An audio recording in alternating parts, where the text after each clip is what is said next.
mortgage is credit cards coming in at 39.2%. So why don't we now dive into the results and take a look? I want to thank everyone for this. I think you're certainly going to see some interesting trends that kind of align to what some of you are thinking. Okay, sorry, I think I'm going to start here, but I'm going to move back. Apologies. Okay, here we go.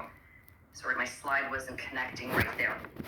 So if we take a look at the chart on the left, we see the volume of inquiries sort of pre-pandemic through to Q2 of this year. And although consumers have been hit by high inflation, rising interest rates, we continue to see the demand for credit remains high. We're seeing credit card demand continue to grow. And I'd actually say at this point, there's little signs of it slowing down.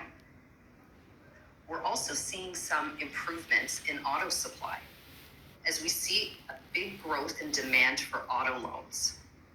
And while it's a little smaller in comparison, I would say we're starting to see the first signs of improvement in mortgage demand. We're definitely up from where we ended the year 2022. So now, let's take a look at how these all factor into fraud and what the impacts are. So here you see the application volume depicted by the gray bars in the chart on the left. Now we ended last year with a slight drop in application volumes, and this continued through to Q1 of this year. We had a slight decline, and I would say bringing us back to pre-pandemic norms. Now for the second quarter of the year, sort of in line with the increasing demand for credit, we're starting to see a surge in application volume. And I would say this is bringing us back to the year-over-year highs that we had in Q3 22, really starting to ramp up there. Now, when you look at the rate of fraud, and this is depicted by the red line, we see that we ended the year with a larger than normal increase in the fraud rate. We now see a drop, bringing us back to Q2 last year, where we began to see the fraud rate slowly start to increase. Now, if you look at the chart on the right, you see how the fraud rate is broken down by first and third party fraud. First party fraud describing incidents of fraud where the borrower is essentially using their own information, their own identity to commit the fraud. Whereas with third party fraud, these are incidents where someone other than the owner of the actual credentials or identity is attempting to commit fraud. So here we see third party fraud has dropped slightly quarter over quarter from the highs of last year, sort of where we ended off the year. Now I want to take a look at what's driving some of these changes. Now, through our fraud exchange platform, our members tag applications with the reasons why they believe the application was suspicious. And so this chart is depicting the distribution of those applications over the top fraud typologies that we've seen.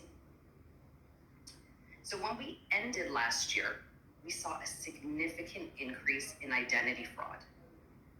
Now we see a slight change as we start off the year, with first-party fraud actually increasing 8%, and digital fraud slightly increasing.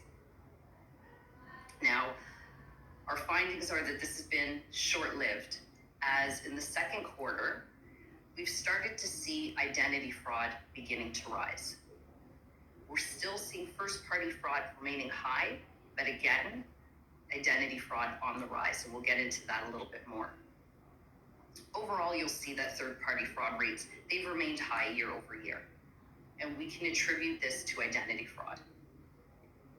First-party fraud we see is higher both year over year and quarter over quarter, showing a steady increase. And I believe it's really the economic conditions that we discussed earlier, the higher interest rates, cost of living, in addition to the increasing financial stress, I think felt by all, we're continuing to see the impacts of this. Now, what I find a little interesting here, and maybe not a surprise to some of you, is that I've seen a 2-time increase in worthless deposits. This is actually higher year over year, and it has doubled quarter over quarter. It may align to the decrease in digital fraud, and we're seeing that as in-person banking is resuming and ramping up. But with the increase in fraud scams possibly being related, we'll have to really continue to watch this trend.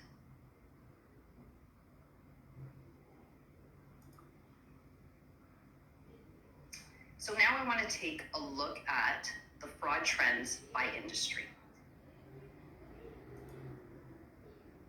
So we'll begin with mortgages. Now, looking at mortgage applications, we can see that year over year, applications are slightly down. However, we see a really significant increase quarter over quarter at 53.7%.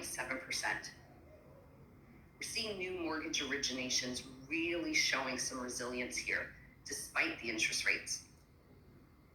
The fraud rate, while down slightly quarter over quarter, and this is due to some seasonality, we see it is up significantly year over year. And if we look at the percentage of fraud applications, we see both an increase year over year and quarter over quarter.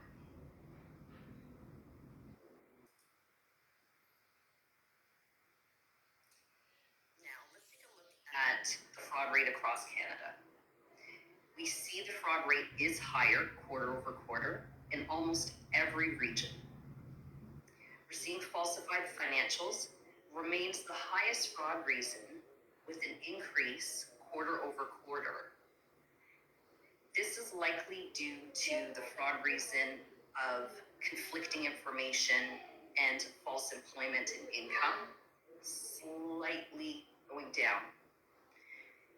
They're all indications, though, of first-party fraud. And we're certainly seeing that continue to be a concern here. Organizations are really going to need to continue to focus on soft fraud, if you will, fraud for shelter, and looking at ways to detect some of these risks.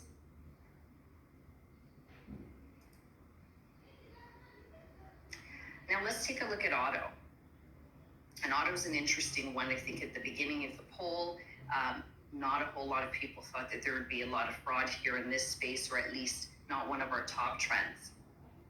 Now in auto, we saw sort of an increase, I would say, in fraud through the end of last year. The auto fraud rates have dropped significantly quarter over quarter, but they're I'd say very slightly year over year. What we are seeing, though, is fraudulent applications, while down, again, quarter over quarter, they're up significantly year over year. And that's at 28%. Now we see the application volume is up slightly, both quarter over quarter and year over year. And this is due, I would say, to some of the improvements that we've seen in the supply chain challenges that have really impacted the auto sector.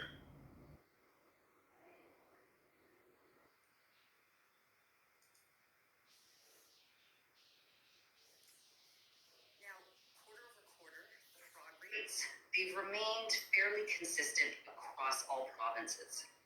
When we look at the top fraud reasons, we see that false employment and income and identity fraud are up year over year. Conflicting information is down significantly as well.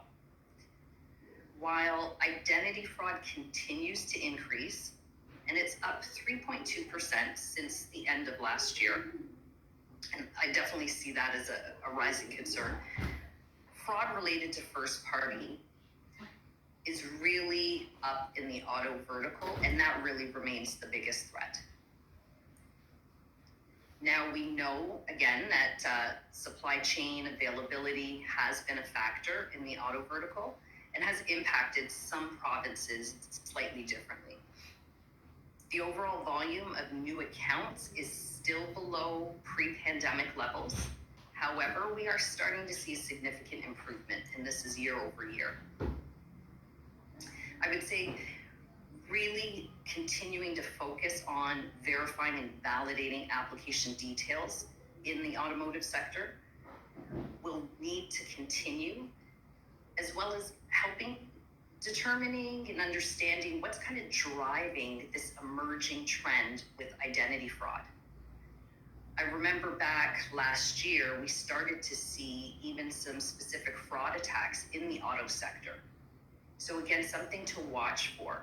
While first-party fraud, yes, remains the biggest threat, there is a concern with the increase in third-party fraud.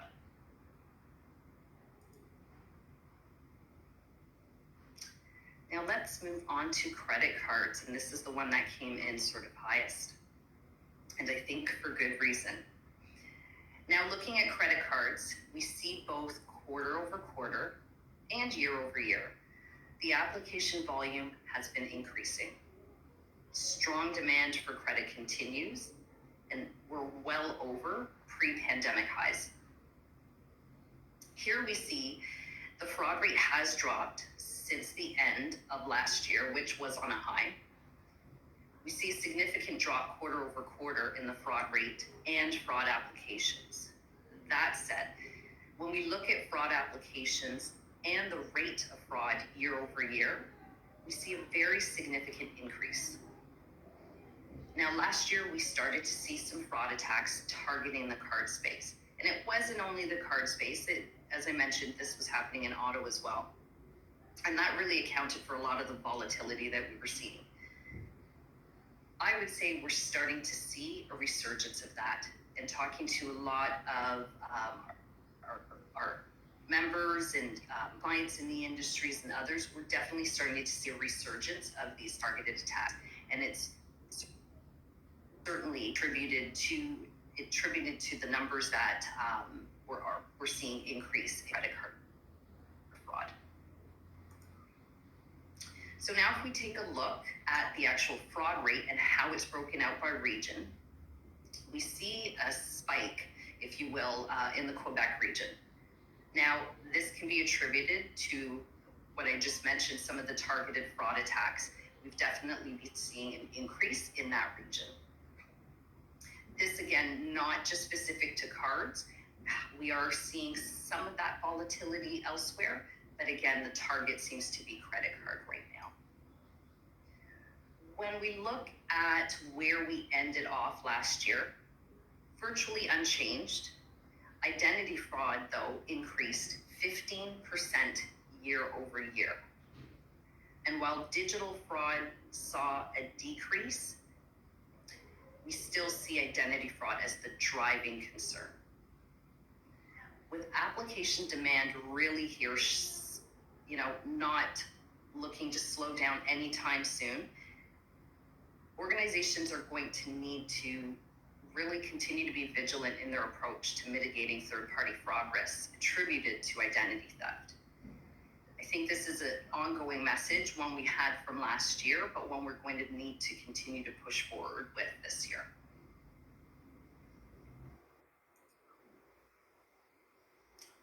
So let's move on to banking.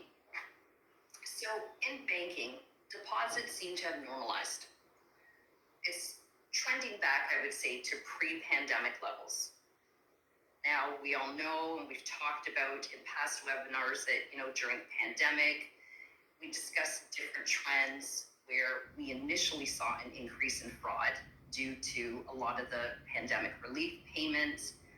And we saw sort of a big dip, if you will, in the fraud rate, with an increase that started to happen a little bit later into the year.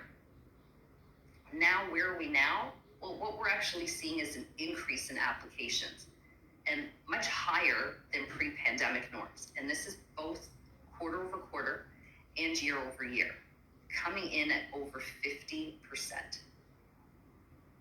Now, I want to jump to the fraudulent applications and the fraud rate, as we see a significant drop quarter over quarter, while year over year, the numbers are significantly high.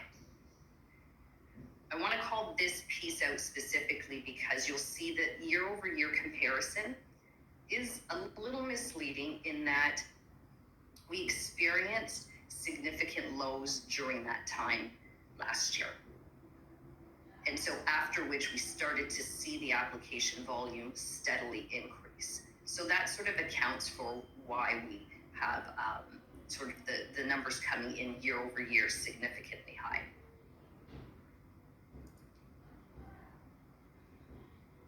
Now, what does this all mean regionally and what are we seeing? Well, we think back to the pandemic. Again, consumer behavior changed. In-person banking stopped. And that's something we're starting to see increase now. We know fraudsters, they were incented to create new scams. And so now we're sort of seeing regionally, fraud rates in banking are lower than the highs they were back in 2021. But demand overall is up across the board. Now, identity fraud increased significantly, and we're seeing a 10% increase year over year. And that's up from where we ended last year. It still is the primary reason for fraud within deposits. Now, while down year over year, worthless deposits has been increasing. And it's a trend I want to continue to watch, particularly as we're seeing Canadians battle this tough economic time. We're also seeing digital fraud down, but as mentioned before, this is likely due in part to the return to in-person banking. And while 60% of deposit fraud is attributed to first-party fraud, the banking industry will need to continue to be cautious with the rising rate of identity theft. A common theme I think you're hearing through each of the verticals we've taken a look at.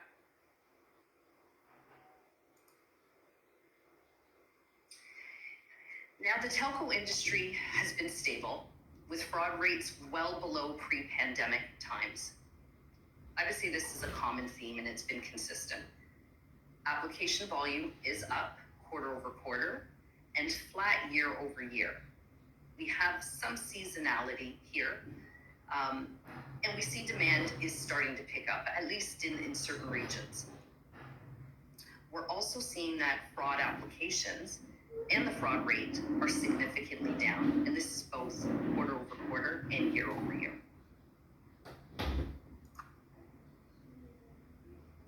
Now, in BC, Alberta, and in the prairies, telco fraud rates are now higher than pre-pandemic period. The demand in these regions was also quite higher overall. Now, we do believe this is starting to subside. If we look at where we ended the year, the telco industry saw an increase in third-party fraud. And this was with a move from more in-store to online transactions. We see identity fraud was much higher portion of the fraud at 40%, which is a significant year-over-year high. This still appears to have subsided. We've actually seen a slight shift in identity fraud decreasing year over year, and now sitting at 26.8%. That's down 7%. Now, what is a significant increase is first-party fraud, and we're seeing that up almost 14% year over year, and 15% increase quarter over quarter. And I would say that's also up from last year where we sort of ended the year. Again, for the telco industry, I think we'll need to watch this emerging trend. We can't look at unplugging any efforts to manage or mitigate this third-party fraud that's continuing.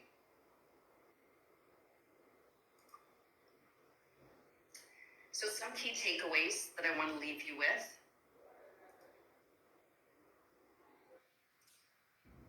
As you've heard throughout the presentation, we've talked about strong credit card demand.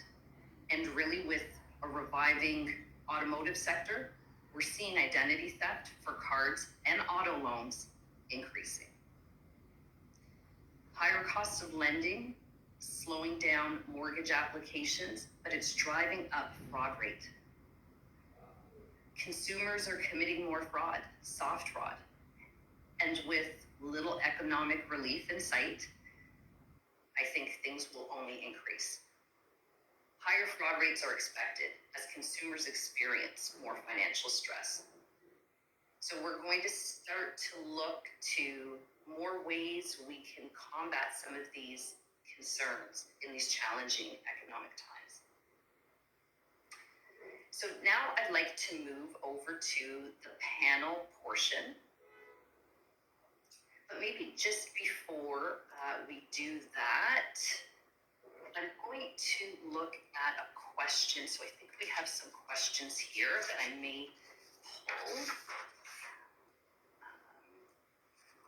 Okay, there's a question that's come up a few times here, and I think it's been asked slightly differently, but we have questions around what processes can we implement to detect and prevent fraud? And some of the questions that have come in, and thank you to those of you who've submitted it. I've had questions specifically around mortgage fraud or credit loans or just onboarding in general. So I'm going to maybe give sort of a high level response that I think can cover all of these areas. But when you're thinking of processes to detect and prevent fraud, you want to make sure that you have processes in place to validate the consumer. And that has to include multi-factor authentication. You want to make sure you have a process that leverages real time. It has capabilities that are backed by artificial intelligence, machine learning. You also want to think of processes that allow you to essentially assess the trustworthiness of the transaction. And you want to consider processes that will give you an opportunity to verify and validate at various stages the data and supporting documents that are being shared or provided by the consumer. And there's certainly other things that you'd want to make sure you're implementing, but at a high level, I would say those are some of the core items and processes that I would recommend in building out a good, robust fraud strategy. Now, with that, I'd like to invite our first panelist, Brady, to introduce himself.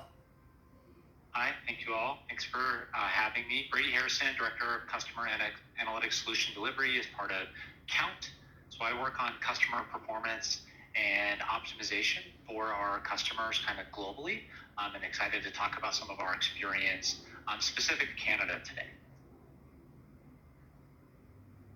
Perfect. Thank you, Brady. So, Brady, you heard me going over the trends and kind of discussing the increasing impacts of third-party fraud. I think that's a common theme here. I'm interested to know what trends you're seeing at Count and maybe in the retail space overall for the first half of this year. Yeah, so, fraud is up overall, as noted here, but we're also seeing it kind of in the traditional e-commerce as well as fintechs as well. And so as we've seen that, we've also started to see people move into kind of other realms that have traditionally not been a risk profile for that individual kind of customer. So when I say that change, it's really account takeovers become more problem, like traditionally the realm of very expensive, high value accounts. Over the last probably 6 months or so for our Canadian customers, we've seen an increase in account takeover activity. I think of this as coming in through the side door, that fraud protection for accounts has gotten pretty good for third-party stuff, where you're a bad actor who's trying to use completely stolen information to process some kind of fraudulent exchange of value.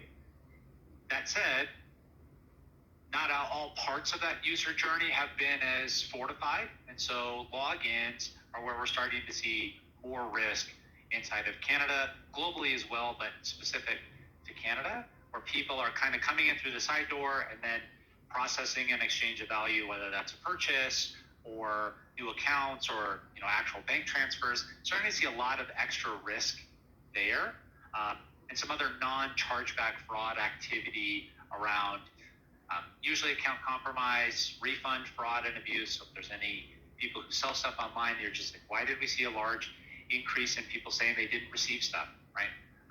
Bad actors are kind of getting stopped by the checks that people are putting in place. And like water, they're trying to flow around those controls to other parts of the journey where they can extract as much value, but where you don't have kind of a robust fraud identity strategy at that point, because you're like, well, we don't have risk there, and so we don't need it. And we're coming to find that bad actors are starting to exploit anywhere where they could start to extract value, even if it's not immediately obvious to an individual FI or telco or merchant.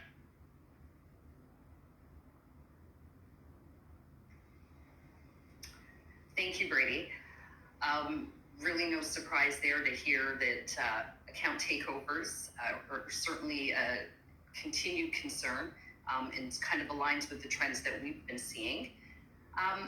Interested to know, are there any other trends in the industry that you're seeing or any best practices being leveraged to address some of the frauds that you've just mentioned?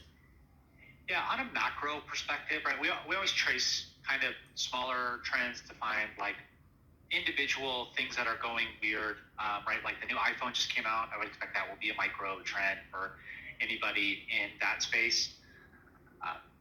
Where, especially if it's not released in specific markets, right, we'll see weird stuff going on there. But from a macro level, we're starting to see cybersecurity and fraud come together more often than they have historically, right? Where the payments people and the loan people, they were kind of separate from security. As we're starting to see these kind of non-chargeback, third-party issues arise, we're starting to have more and more contacts and connections with security orgs. You know, their first hackles get raised when they hear about account takeovers, like, oh, it's an internal breach, it's our accounts that are being compromised, right? We get kind of let the keys in the door, if you will. Not generally the case in the instances we've been evaluating. It's mostly bad hygiene on behalf of, you know, people's members or customers, where they're just reusing passwords, right? Everyone's guilty of it, where you have to maintain hundreds of accounts, right? Everything for some reason has an account. So as part of that, we're starting to work with those cyber folks and say, hey, you know, what are you doing at the edge? What's kind of your web application firewall situation? And can you track down some of those logs that you have and look to see if there's any other weird behavior, like a common ATO one, like, hey, we had some loss. Let's go look at the logins for that account in the previous like 5 days, X days, and then look for connecting activity between maybe that IP address and did it try to log into any other accounts, and then what happened with those. And so it becomes quite an exercise, but that activity was pretty rare historically. As we're finding more of these kind of non-payment, non-issues, the security teams are starting to become more and more involved. Like, hey, why is somebody hitting the application button 10,000 times an hour, right? That's something that we can uncover from the fraud perspective that cybersecurity folks now start to get involved and interested in, because it hits the technical layer, not just the P&L risk layer. The other big item that we're starting to see is generative AI is kind of top of everyone's minds. There's debate of if it's really happening from you can buy fraud tools online. So we're really staying on top of kind of what's going on in the marketplace. The concern as well for those folks is the big macro trend for generative AI is I think it makes phishing and scams a lot easier for bad actors, right? I can write a custom tokenized email thousands of times versus having to pay someone to type it out, right? The classic example of you get an email in English or French and that a lot of grammar mistakes or weird tenses, that could be a fraud tip-off. But if you're using these generative AI tools, you can kind of resolve a lot of that activity pretty easy, even over video, right? There was a recent tech demonstration where a security researcher showed that they could take text and video and convert it language to language, including making the mouth move at the right speed. And so that is going to make it really challenging from a security perspective to prevent phishing and scams, especially as we get into kind of the real-time faster payments, rails, I think that is a macro trend of generative AI is supercharging that activity. Thank you, Brady. First, I want to say you've got me really interested in the whole AI conversation. I'm going to touch on that in a moment, but I'm glad you talked about the convergence of fraud and cybersecurity. It's clear that fraudsters and bad actors collaborate, and they're getting better at, leveraging various technology tools and exploiting them. And so I've always been a big believer in leveraging networks and collaborating as a means to fight fraud, and I'd say financial crimes on a whole. So I'm glad you brought that up, and I'm glad we're starting to see that more and more in the industry. Now, you touched on AI, and I'd like to get into that a little bit more. Very exciting topic. But we have actually a polling question that I'd like to throw out. So if we can get that polling question, if everyone can get ready, I'd like to know, are you using generative AI technology in your organization? We have A, what is generative AI? B, yes, absolutely. C, no, not yet, but exploring or researching certain possibilities, capabilities, or no. D, not at all. I think we got one answer there. Let's give everybody a few seconds to get their response in.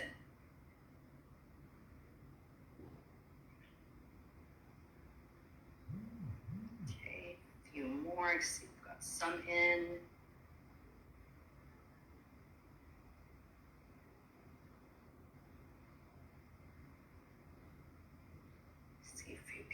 Thinking, here we go. Okay, so we still have some people wanting to know a little bit more about generative AI, and yes, absolutely, coming in at 11.6. Not yet, but researching, and looks like we've got a good portion of folks sort of falling in this bucket, and then no, not at all. Actually, coming in very close at 31.6. Thank you, everyone, for participating in that. Love to get that insight, and I think certainly a topic we want to talk a little bit more. So, interesting results. I'd like to get your take on that a little bit more, Brady. And so maybe you can share, and I think you touched on it to some extent, but how is generative AI kind of playing a part in what you've seen directly in some of the frauds you talked about? Yeah, so setting a baseline, generative AI uses this innovation called the transformer model, which predicts the next word or kind of what a likely image will be, right? Really comes to prominence from OpenAI, but it's been around for quite a long time. And so what it does is it can use historical images or text to make a new image or text. And so that's essentially what it is. And so with that, you could write a whole book or a website or make an outline based on everything that this tool has ever read. And so bad actors are potentially using that to generate new attacks, right? Or new websites, right? New phishing email, all that kind of stuff. That's the risk profile we see. We're starting to see it hit the fraud marketplaces and the dark corners of the internet, Fraud GPT, Worm GPT, these things that I mentioned, where you can kind of say, hey, I want to write a phishing email that looks like this, and it's trained with lots of phishing emails. And so we see some risk profile there. There's also some interesting research on the defense and attack side of using generative AI to scale up model training, or as well as to like generate new attacks. So in the credit world, you could potentially use generative AI to write hundreds of thousands of credit or DBA applications, and then based on what gets approved or denied by your system, they'll like make slight changes and adjustments, right? Can we lower the dollar value a little bit, or increase the age, right? All of that kind of mix stuff, create new businesses, right? On the defense side, we're also seeing it that it's learning based on information. And so there's kind of a scaling problem with fraud applications or fraud in general. And usually with the traditional machine learning problem, these should be fairly even splits based on whatever your labels are, in this case, fraud, not fraud. And so for fraud, it's like 99.1, right? Most of the applications or events are fine. There's just 1% that are bad, and it's a problem when they're bad. And so people are thinking of using generative AI to scale up the bad. And so take my 1,000 bad attacks and turn them into 100,000 or 10,000 attacks in my training set. So now it looks more even, and so the model can do a slightly better job labeling those. And so you can use it for training and labeling in ML models, which is quite exciting. And so we're seeing some interesting research on that side. I want to talk to the 11% of folks who said absolutely, really interested to see, is it for fraud, customer experience, right, new websites, right? That I think is a pretty fruitful vein when it comes to innovation, where there's a lot of opportunity to kind of do some interesting things and scale parts of your business that are kind of hard, or do things and respond to models in new, interesting ways. So pretty exciting overall. But big notes, really seeing some fraud stuff hit the market, but the good guys get to use it too. And so some interesting research coming out of academia that I'm actively pursuing and reading all the time. Cool stuff happening, right? Big transition period technologically. Thank you, Brady. Definitely have me excited, want to learn more. I'm really starting to feel like there's this perfect storm, if you will, with AI. The benefits, and you mentioned many of them, we're still learning and they've been great, but we're also seeing it being used maliciously. And so that's sort of the scary side of it, the dark side, if you will. But I think a topic we're going to start to cover a little bit more. And as you mentioned, definitely interested in talking to some of the members who provided some feedback on the poll to get an understanding of how and where they're using AI. So with that, I actually would like to now invite and welcome Anouk Mandel to the conversation.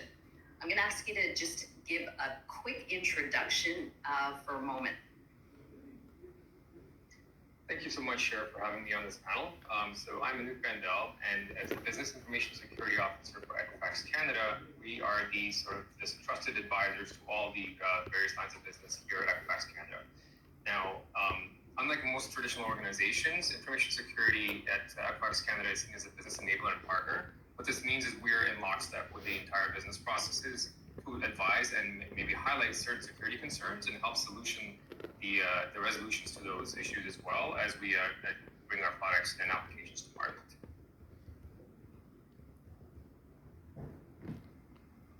Thank you. So I want to keep on with this generative AI conversation. Again, mentioned really interested in it. I'd like to know on the cybersecurity front, how does generative AI impact your world, or does it? Absolutely, it does. I feel as if, the whole buzz around AI and Gen AI is the hottest topic of this year. Can't go anywhere in the industry without hearing something about it. And it has interesting implications for not only the fraud space, as Brady alluded to, but definitely in the cybersecurity space as well. On both sides of the coin, really. If you look at from a defense perspective versus on the offensive perspective with the bad actors, there are a lot of capabilities it offers. Defensively, in the cybersecurity world, we're seeing a sort of a large interest and uptick in its capabilities to really look at the detections that we can create, whereas many of these processes used to be manual intensive and required very skilled folks to be able to generate these rules and logic. It is now being able to you're not being able to leverage that technology to sort of automate a lot of this, and basically at least baseline some of the code, so you will, that you're using in these detections, and you can use the real skills of your staff to be able to tweak and update this as the threats sort of evolve in the landscape. Interestingly, we always hear in cybersecurity that there's a large skills shortage and a talent gap. I personally believe that in the near future is going to help bridge a lot of that, because it'll really allow us to automate some of the sort of hourly / manual labor intensive processes and focus on really the harder problems to solve. On the flip side of this too, you're seeing Gen AI being used nefariously, right? Brady alluded to it in terms of being able to create large phishing campaigns or a very large number of fraudulent applications, for example. Similarly here, you're able to see that traditional threat actor groups all over the world are now able to curate content, whether it's really sort of intricate phishing emails that seem quite valid, or even voice phishing, for example. You've been seeing instances where AI has been used to sort of simulate what a real person might sound like on the phone while trying to, for example, contact help desk for resetting their credentials, things like that. You get so definitely it's a bit of a cat and mouse game, if you will, as the good guys, so to speak, versus the bad guys are constantly at odds with one another, leveraging the latest technologies out there to really bolster their agendas and goals. Thank you for sharing that. Again, I think the benefits, are tenfold. It's just that sort of scary unknown as we're seeing, and you've given some great examples of how the fraudsters and threat actors are kind of leveraging Gen AI as well. Now, I want to move over and get some insights on cybersecurity trends, but I always like to start with a poll. So why don't we go over to our next polling question, and I'd like to get everyone's feedback. Which cybersecurity risk does your organization believe is the most important to address immediately? Is it A, data breaches, B, increasing ransomware attacks, C, digital supply chain issues, or D, cybersecurity awareness?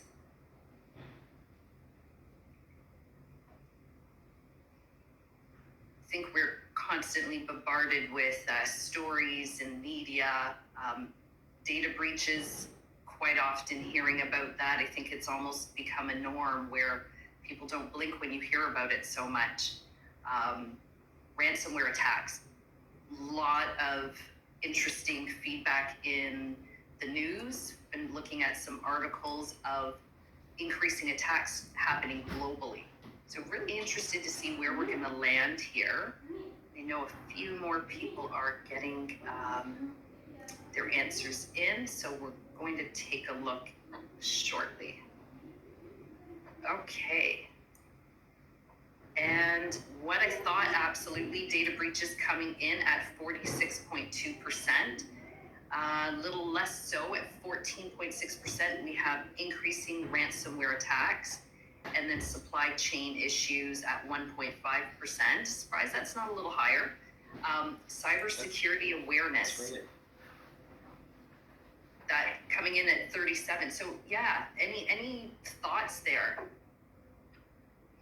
Absolutely, yeah. I have to agree with you, Sharon. I'm a little surprised to see digital supply chain being as low it is comparatively, I guess. But it's really interesting that option A of data breaches and option D, cybersecurity awareness, are quite high. And I think someone in the chat also mentioned that they're quite interrelated, and yeah, they absolutely are. I think fundamentally, the cybersecurity awareness is probably the greatest tool in your tool chest to be able to combat cybersecurity issues, right? We all talked about, Brady, mentioned earlier about the password hygiene, for example, being an issue in some fraudulent activities. The same sort of fundamental concept applies, obviously, in the technology stack, right? Awareness and generating awareness about your policies is really important. Having strong policies as well internally as an organization to mitigate cybersecurity risks. I think when it comes to modern day attacks and things of that nature, a lot of organizations make large investments in security tooling and other processes as well, and think that that could be a blanket response or a blanket solution to covering your risks. And that's not always the case, right? Because at the end of the day, the human factor element is probably one of, if not the largest elements in the entire security chain, right? And that means that your folks have to be very up to speed on how to detect things like phishing emails. We keep beating the drum on this one, and it's only going to get more complicated with the use of Gen AI, but this is very critical. Best practices and good cyber hygiene in general is critical to be able to mitigate these things from an organizational perspective. And then you can move on to look at the various security controls that you might want to deploy as well, right? Things that may help you avoid sort of missteps of cyber hygiene or missteps of cyber practices. That's where the tools and implementations of the processes really come into play. And even data breaches, right? We always talk about, and this kind of has a lot to do with ransomware attacks as well. there's a lot there. We've seen a lot of organizations become victim to these, and I think a lot of folks who might be thinking top of mind is the latest casinos that have been impacted in Las Vegas over the last few weeks. And those are examples of ransomware attacks where a large amount of data was exfiltrated, and it all, at the end of the day, came down to a sort of lack of cybersecurity awareness or lack of best hygiene so far from what I've seen in the preliminary investigations that sort of perpetuated this. I think the bottom line is that a lot of these issues can be mitigated or helped by having very strong awareness and processes in place. To that end, even Equifax as an organization, we take great pride in bolstering our security program, and we've even tried to help uplift the security community in general by publishing our security controls and information security framework, which is heavily based on the fundamentals of NIST SP 800 and SP 53. We've been able to sort of publicize that. I think we might be one of the first or only organizations to do that, and the idea being that not every organization out there, based on its size or revenue, would be able to really invest in something like this. So we're trying to spread the awareness on how to really implement a good program with good policies and practices to uplift the entire security industry. Because truly, I mean, security is everyone's responsibility, and we're truly stronger together instead of outliers. I'll pause there. Thank you. Definitely appreciate your insight there, and I can see from some of the emojis that have gone up, you've got a lot of agreements out there. So, are there any other top cybersecurity concerns that you want to add before we move on? Anything else maybe you're seeing?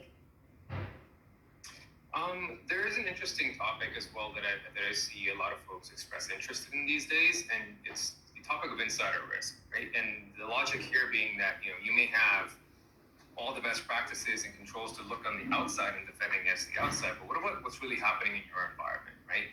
And I think this is an interesting space, mainly because when you look at insider risk, you have to have a lot of strong security policies and procedures in place. And this goes back to my previous points about awareness and training and having the right controls in place. Because not only do you have to monitor the external surface and what's happening at your perimeter, you should also have policies and tools in place that look at what's happening inside your environment. And that means things like, I'll touch briefly on this. Things such as having really good access management policies. The principles of least privilege are adhered to and enforced. You have frequent reviews of the access that your folks have. Do they really need that access to certain tools or processes in your environment anymore? Or should certain things be decommissioned? Things like that. There are a lot of fundamentals that you can do well, and that really, really will help secure an organization from a essential perspective to be able to mitigate some of the larger risks out there.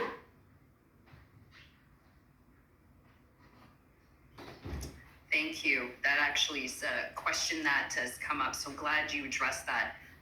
More and more organizations are talking to us about concerns around, insider threat and what they can do and what sort of tools, solutions, processes they should deploy. So glad we were able to touch on that and highlighting in a couple of weeks, it's Cybersecurity Awareness Month. And I understand the theme this year is Step Up Your Fitness. So definitely want to encourage everyone as we head into Cybersecurity Month to really give some thought to some of the insights that Anouk just shared with us and see where do you fit? What is your actual cybersecurity fitness? So with that, I want to see if we still have some time. I'm going to do, a quick time check, see if we can get to one or two questions. Here is a question, and you know what? This has come up again a couple of times, so maybe like to tap on Brady to answer this one. And it's, what techniques would you suggest organizations use to determine fraudulent applications among the new to Canada cohort? Kind of an interesting one, right? The classic bin file problem question, right? Like, hey, we don't have, they haven't been here a long time, so we don't have a record of like, where they've always worked or kind of their previous credit history, that kind of stuff. That said, just because they're new to Canada doesn't mean generally they should be new to the world. And so doing some identity proofing based on some other digital signals can be a good option, right? Are there identity signals that we can know, maybe about that email or information about them that we could say, hey, let's see if this identity actually exists on a global network, right? Do we have payment or login activity from this email that can give us a historical link of, hey, we have an idea that this person actually exists. Just because they're new to Canada doesn't mean that we shouldn't have records of them elsewhere, right? Maybe not financial records that you could use for a pure like loan credit analysis, but for an identity analysis, you should be able to find that, hey, this person does exist, even if they haven't existed in Canada for very long.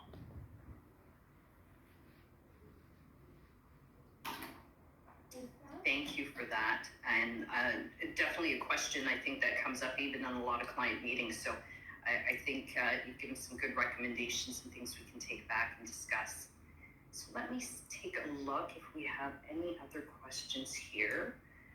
So doing a time check, we're kind of coming close. So there are a few questions. I'm not sure we will have time to dive into them. So what I want to do is commit to those who've provided some questions. What we will do is pull them and take a look and do our best to follow up with a response and a little bit more insight. But we've gone through quite a bit of information today. I think we've covered the trends, so you've really got a sense of what we're seeing, at least for the first half of this year, and where we kind of see things going. Really, third-party fraud is up, and we know it's on the rise with at least 26% year-over-year increase. Definitely something we're concerned about and will continue to watch. We've discussed the power of AI, really exciting topic. A lot of great insight from our experts. And we also talked about the benefits of collaborating. That one really rings true, and I think a topic that definitely resonates with a lot of us in the industry, being able to collectively share. The importance of that and intelligent sharing as well. You can't really fight what you don't know. And so there's really importance in groups and organizations working together. Again, a reminder, October is Cybersecurity Month. Nook shared some really great insights. So please, if you've got any questions, happy to provide you with additional information as it pertains to Cybersecurity Month. And so with that, I want to thank our experts, Brady and Nook. Great, insightful information. Appreciate you joining us today. I want to thank all of you for joining and remind you as we wrap up that we do have a survey at the end. If you could please share your feedback, would love to hear, did these topics resonate with you? Is there anything else you'd like us to cover or discuss next time? And with that, a question that keeps coming up is, what does Equifax do in the fraud space? So we're actually having on October 11th, an exclusive webinar, and I believe at the bottom right, you'll be able to register. I encourage you all to register if you would like to learn more about our Fraud IQ Manager solution. Really a great strategy in fighting fraud. So please join us on October 11th. Don't forget to register. Don't forget to complete the survey. So we're at the hour. I want to thank everybody. Have a great day.